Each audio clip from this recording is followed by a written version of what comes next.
پهلوانان له منځ څخه حتی چا ګمان هم نه کېدو چې دا په دغه شکل سره په اسانۍ سره وتوانېږي د کندوز لپاره تم امتیاز ترلاسه کړي. دقیقاً چه کنترل، چه جسارت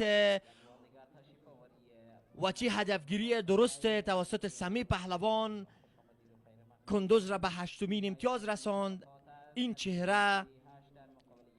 چهره مقتدر ورزش بزکشی افغانستان، مرد با تجربه تیم کندوز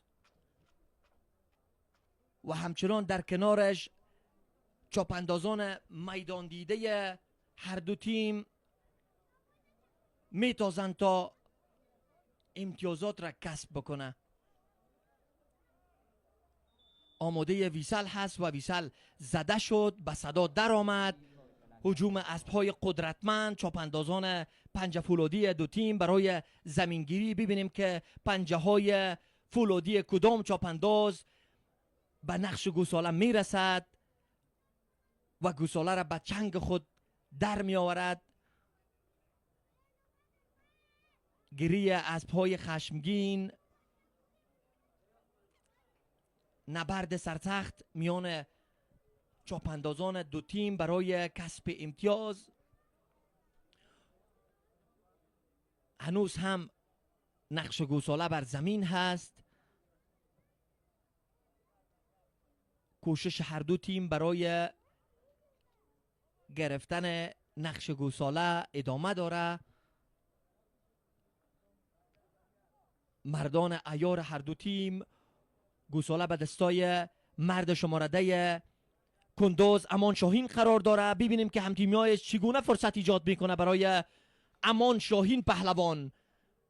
دیوار دفاعی که از سوی ورزشکاران تیم پنشیر شکل گرفته کوشش میکند که مانع امان شاهین شوند. از خط اوت عبور میکنند.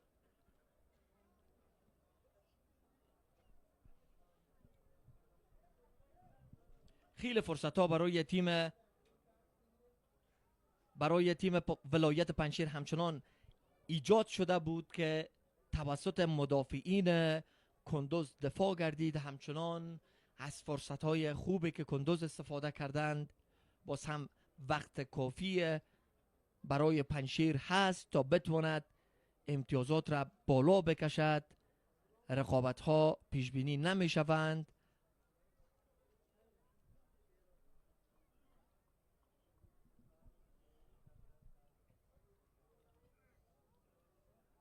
چهره تماشاچیان این رقابت را تماشا میکنید که برای دیدن بازی به میدان یکتوت آمده اند. گوساله به دست سیدال پهلوان، البته حاجی صفی پهلوان، حاجی صفی آبدره است. روانه دایره حلال. ببینیم که حاجی صفی از این فرصت استفاده میتواند یا خیر. گوساله را در تقم خود دارد و نگاه ها برای همتیمیش. بله، حاجی صفی آبدره میتواند که امتیاز کسب کند، پنشیر را به دومین امتیازش بکشاند. این چهره ماندگار، این چهره فولادی ورزش بزکشی افغانستان، حاجی صفی آبدره، قهرمان سخت چنگال، قهرمان بیبدیل بزکشی افغانستان، در کنار قهرمانان دیگره که صف کشیدند. تاسو بیا هم د دغه شیبې تکرار تاسو ګورئ. اگر چې زبی پهلوان پوره فرصت درلود چې د نوموړي مخه ونیسي، خو په دغه کې ناتوانه بریښي او پنشیر لوبډلې دویم امتیاز ترلاسه کړ. تاسو ګورئ په 44مه دقیقه کې پنشیر 2 او کندوز 8.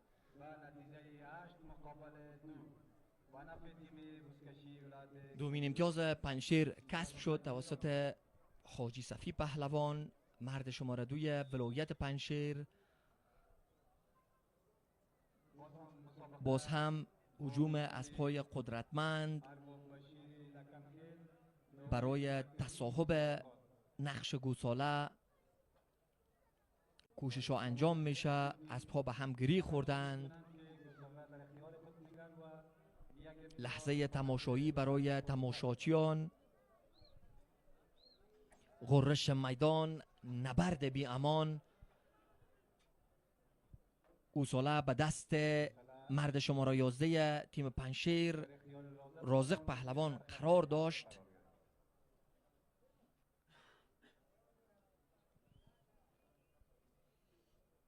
که ویسل ارباب بشیر در آمد. البته ارباب بشیر هم متوجه شد که از خط عبور کردن از خط اوت ورزشکارا.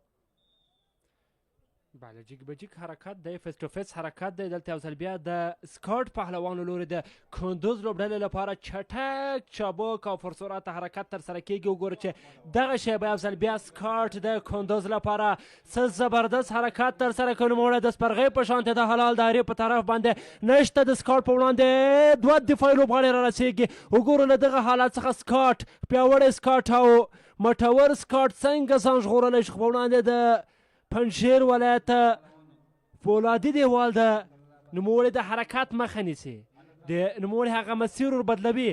بیا هم له بلې زاویې څخه سکاټ وګوره چې د لوبسار پرېکړه وایي امتیاز نه دی، امتیاز نه دی. بیا هم چک کېږي. بله سکاټ دغه امتیاز نه دی ترلاسه کړی.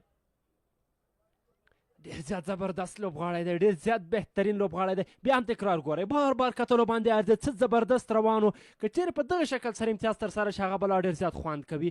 خو د پنجشیر دفاعي لیګ کې د نوموړي هغه پوره ور مسیر ور بدل کړ او کوم امتیاز یې ترلاسه کاوه نوموړی د هغه امتیاز اخیستلو څخه راوګرځاوه. 46 دقیقې 36 ثانیې د سیالۍ تېرېدې. له دغه زاویې څخه افضل بیا سکاټ د امتیاز دایرې په طرف باندې حرکت وکړ. غوښتل یې چې د خپل حلال دایرې کې امتیاز دایرې کې خوسکی په ښه شکل سره ورګزار کړي، خو ونتوانېد سکاټ په دغه حرکت کې. یو ځل بیا ګلتازي اجمعي حرکت باندې به لوبغاړي غواړي چې خوسکی اوچت کړي، وزګوړی اوچت کړي. له دغه حالت څخه کوم یو توانېدلی شي، کوم یو ځل بیا د میدان طلسم یا چوپتیا ماتولی شي، کوم لوبغاړی به وي چې دلته یو ځل بیا د امتیاز دایرې پورې ځان ورسوي. پوره زور، پوره هغه د مټو کار دلته نو په درد خوړل کېږي چې هر یو ډېر زیات مټور وي. خو د مټو تر څنګ واقعا ذهني تمرکز، ذهني قوت چې یو لوبغاړی له خپل ذهن څخه کار واخلي، ورسره څنګ کې پیاوړی آس هم ډېر زیات رول لري. دلته نو د پهلوانانو مقابله ډېره سخته ده. دقیقاً تمرکز بیشتر روی گوساله و همچنان چنگ زدن به نقش گوساله که منجر به بیرون آمدن از خط اوت شد. بیقوزی پهلوان کوشش نهایی برای امتیاز نهم داشت در کنار یاران تیمیش. چوپاندازان هر دو تیم چوپاندازان ماهر هستند، تجربه خیلی خوب از مستطیل بزکشی افغانستان دارند. واقعا پنجشیر هم ډېره زیاته ښه مقابله کړې ده کندوز لوبډلې په وړاندې. اگر څه د لوبډلې سره خارجي بهرني لوبغاړي هم شتون نه لري، ټول په خپلو داخلي چاپاندازانو یا پهلوانانو باندې تکیه لري.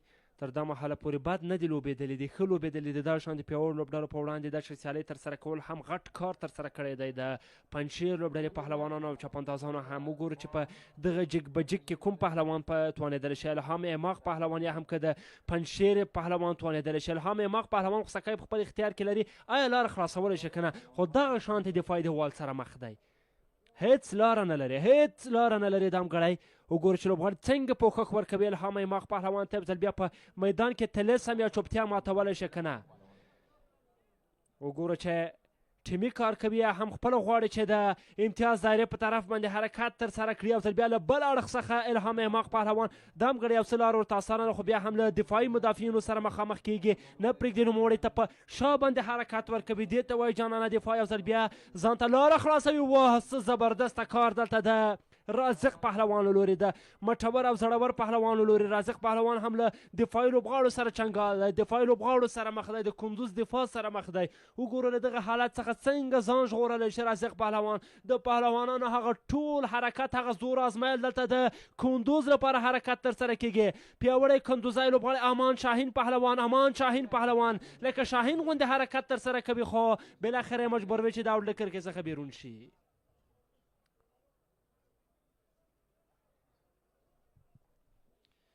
بازی ادامه داره. دقیقه 49 بازی 45 ثانیه همچنان گذشته.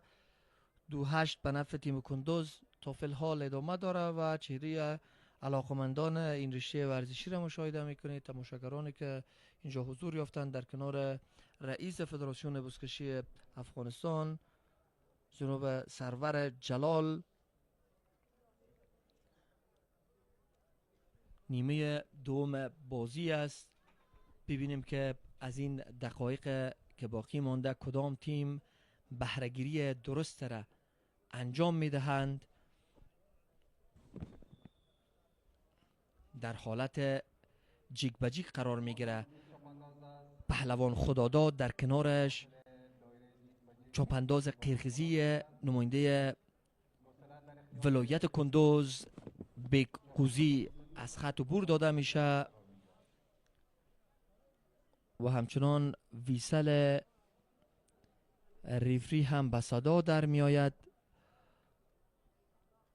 بزکشی ورزش خطرناک است، ورزش پرچالش است. تمام چالش ها و خطراتش را یک چاپانداز میپذیرد وقتی داخل میدان می شود. چالش های سخت چی وقت دیدید که در سر اسب بالا شد چطور بود؟ واقعا خیلی اسب سواریم داره سخته ده، حتی چاپاندازی خوب بلارخته ده. یقینا خیلی خطرناک است. وقتی از نزدیک مشاهده بکنی خطرش آنگاه زیادتر حس میکنی و دل شیر میخواهد. واقعا کارکردهای تمامی چاپاندازان افغانستان ستودنی است، افتخارمان هستند.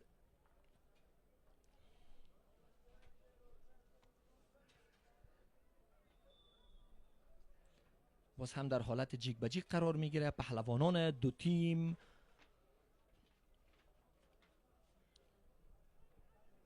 خلیل پهلوان توانست که گوساله را بر دست بگیره، دیوار که از همین لحظه شکل میگیرد. چاپاندازان دو تیم تلاش میکنند، یکی برای ممانعت و دیگر برای ایجاد فرصت، باز کردن راه برای یار تیمی خود. ببینیم که از این فرصت چگونه استفاده می شود. بله تقریبا 42 دقیقه خو څخه کم شیبې پاتې دي، خو نتواني کړي دغه فرصت څخه استفاده او سر بیا سیالۍ ته دوام ورکوي. آیا استفاده ترې کیږي که نه؟ هغه له ده موقع څخه استفاده کیږي که نه؟ کندوز که پنجشیر کوم لوبغاړی توانېدلی شي چې په دغه حساس حالت کې له دغه موقع څخه استفاده وکړي؟ تر دا مهاله پورې څوک نه دی توانېدلی، تر دا ګړۍ پورې څوک نه دی توانېدلی. کوم پهلوان توانېږي چې خپل وروستي حاله پورې زور وازمه. یو ځل بیا د پهلوانانو حرکت په بل مسیر باندې، د آسونو ځغاسته، د آسونو د پښو خرپاری په بل مسیر باندې دلته ترسره کیږي. دلته بیا هم حرکت تر سره کیږي د کندوز ولایت لپاره، د کندوز ولایت پهلوانان د کندوز لپاره موقع همغه زبی خدایار دی. زبی د امتیاز دایرې په طرف د سپرغۍ په شان د حرکت تر سره کوي.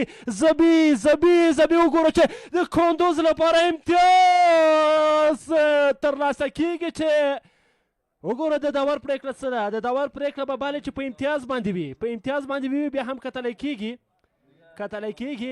کیږي. وګورو چې څه پریکړه وړاندې کوي. تر اوسه پورې هغه خپله وروستۍ او نهایي فیصله نه ده وړاندې کړې، خپله وروستۍ پریکړه نه ده وړاندې کړې. لوبغاړو څخه هم غواړي چې شاته ودرېږي او کار ونه لري.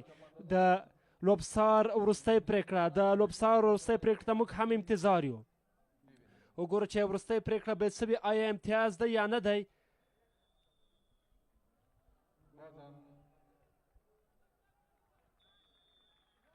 بله امتیاز هست. نومین امتیاز کندوز توسط زبی پهلوان، مرد شماره 1 کندوز به دست می آید به چونین شکل که خود را نجات داده بود از شیران پنجشیر.